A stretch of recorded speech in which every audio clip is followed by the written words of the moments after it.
Olá pessoal, tudo bem com vocês? Mais um Meio Ambiente News começando hoje 13 de maio de 2024. Começamos com o UOL. O PF fecha 3 garimpos ilegais na terra indígena Caipó, no Pará. A Polícia Federal desmantelou na última sexta-feira, dia 10, 3 garimpos ilegais na terra indígena Caipó, no sul do Pará. 3 garimpos de ouro clandestinos foram fechados. Segundo a PF, ninguém foi preso na operação, mas os responsáveis pelos garimpos foram identificados e são alvo de investigação. A terra indígena Caipó é a que tem maior área invadida pelo garimpo no país. Segundo dados do MAP Biomas, de abril deste ano, a mineração ilegal ocupava 13,79 mil hectares no território, o equivalente a cerca de 19 mil campos de futebol. A operação destruiu as máquinas e apreendeu os equipamentos. De acordo com a PF, foram inutilizados 3 escavadeiras hidráulicas, 4 motores, 3 estruturas de apoio, 2 caixas de coleta de ouro e uma moto. No Poder 360, Pantanal pode ter uma das estiagens mais severas da história em 2024. Segundo o monitoramento do Serviço Geológico do Brasil, a seca é causada pelo baixo índice de chuvas na bacia do Rio Paraguai. O monitoramento do SGB, feito na bacia do Rio Paraguai, no Pantanal, contribui para subsidiar medidas que possam reduzir os impactos que devem afetar a região neste ano. Durante a primeira reunião da Sala de Crise da Bacia do Alto Paraguai, que engloba a região do Pantanal, realizada nesta semana, o pesquisador Marcos Suassuna apresentou os dados, alertando que, com níveis baixos do esperado e chuvas inferiores à média previstas para os próximos meses, a região pode ter uma das secas mais graves da história. Abre aspas. Desde o início da estação chuvosa, em outubro, é observado um déficit de chuvas na bacia do Rio Paraguai. Foram observados aproximadamente 660 milímetros, quando eram esperados 940. Em abril, choveu 20 milímetros acima do esperado na região, o que foi uma notícia boa, mas esse volume não compensa o déficit acumulado desde outubro, e os níveis dos rios permaneceram abaixo da média, afirmou. Em um cenário de chuvas abaixo da média, a situação pode ser mais grave, comparável ao ano de 2021, disse Suassuna. As projeções do SGB indicam que a mínima anual pode se dar em outubro, com cota mínima negativa. Na exame, o que acontecia uma vez a cada década, hoje ocorre a cada 2 anos, segundo Carlos Nobre. O cientista explica o que influencia o aumento de eventos climáticos extremos, como ondas de chuvas intensas, como é o caso no Rio Grande do Sul. Desde o final de abril, o Brasil assiste atônito às imagens das águas que dominam cidades e lavam vidas no Rio Grande do Sul. Expressões como catástrofe socioambiental, emergência climática, adaptabilidade e resiliência dominam os noticiários e passam a integrar o vocabulário de autoridades e da população brasileira, na busca por explicações e soluções aos eventos climáticos extremos. Referência mundial para estudos ambientais e mudanças climáticas, o meteorologista brasileiro Carlos Nobre explica, em entrevista exclusiva à Agência Brasil, o que são os eventos climáticos extremos e por que a situação no Rio Grande do Sul foi classificada dessa forma. O que é um evento climático extremo?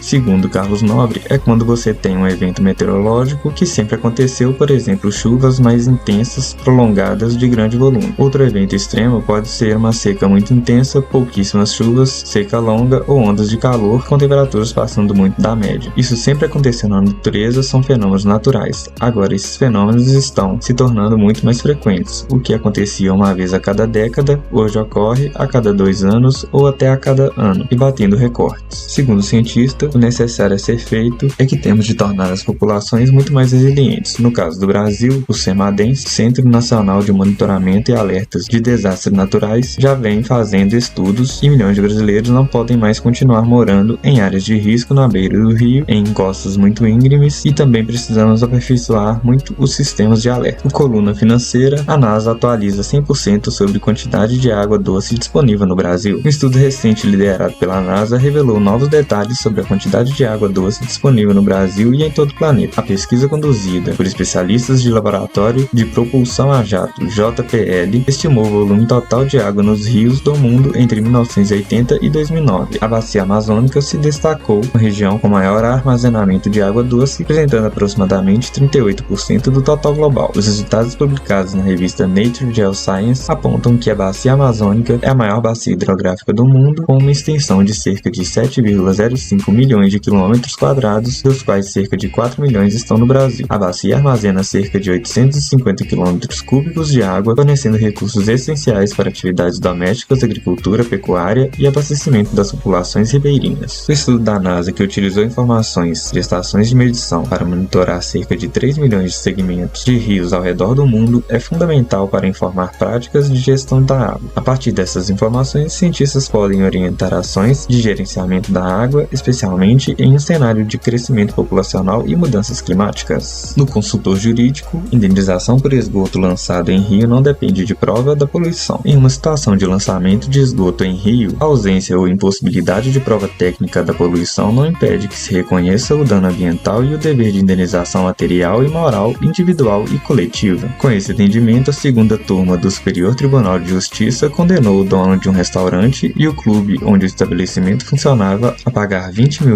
por dano material ambiental e R$15 mil por dano moral ambiental coletivo. A condenação decorreu de uma ação civil pública pelo lançamento clandestino e ilegal de esgoto no estuário do rio Capibaribe, na cidade de Recife. O local fica onde a muralha de arrecifes divide o encontro do rio com o mar. A sentença de primeiro grau condenou os réus, mas o Tribunal Regional Federal da 5ª Região os livrou da punição por entender que a reparação civil depende não apenas da infração ambiental, mas também da demonstração do dano. Bom, pessoal, essas foram as notícias de hoje. Se vocês gostaram, peço que deixem um like, se inscreva no canal para receber as próximas notícias, ative o sininho. Eu vou ficando por aqui. Uma ótima semana a todos. Fui!